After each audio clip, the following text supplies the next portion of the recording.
వాతావరణ శాఖ ఇప్పుడిప్పుడే మనకు ఒక కీలకమైన ప్రకటన అయితే చేసింది. హెచ్చరికలను కూడా జారీ చేస్తూ ఉంది. సో రాష్ట్రంలో మరో 4 రోజుల పాటు భారీ వర్షాలైతే కురిసే అవకాశం ఉన్నట్లు వాతావరణ శాఖ హెచ్చరించింది.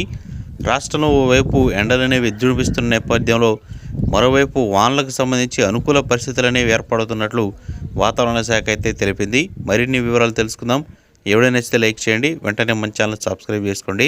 ఇక అదేవిధంగా ఏ జిల్లాలకి ప్రభావం అనేది ఉంటుంది, ఈ జిల్లాల్లో ఎవరైతే రైతులు ఉంటారో వాళ్ళు జాగ్రత్తగా ఉండాల్సి ఉంటుంది.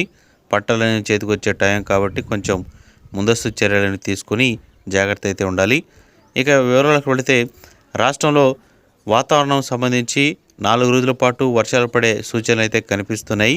సముద్ర మట్టానికి 1.5 కిలోమీటర్ల ఎత్తులో ద్రోణి అనేది కొనసాగుతుంది. దీని ప్రభావంతో ఇవాళ రేపు ఉత్తర కోస్తాంధ్రలో అంటే తూర్పుగోదావరి, పశ్చిమ గోదావరి, నెల్లూరు ఇటువంటి ప్రాంతాల్లో మనకి ప్రభావం అనేది ఎక్కువగా ఉంటుందని, దీని ప్రభావంతో ఈ నెల 10వ తేదీన 11వ తేదీన రాయలసీమలో కూడా తేలికపాటి నుంచి మోస్తరు వర్షాలు కురిసే అవకాశం ఉందని ఐఎండీ అయితే తెలిపింది.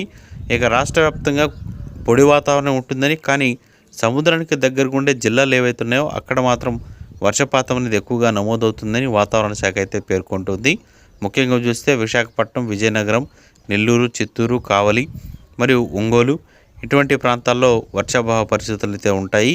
మరియు గుంటూరు, పల్నాడు, ఈ రాయలసీమ ప్రాంతాల్లో కడప, కర్నూలులో మనకి వాతావరణం పొడిగా ఉంటుంది. కానీ కొన్ని చోట్ల మాత్రం ఉరుములు మెరుపులతో గాలులు దాంతోపాటు తేలికపాటి వర్షాలు అనేవి పడతాయని వాతావరణ శాఖ అయితే అంచనా వేస్తూ పేర్కొంది.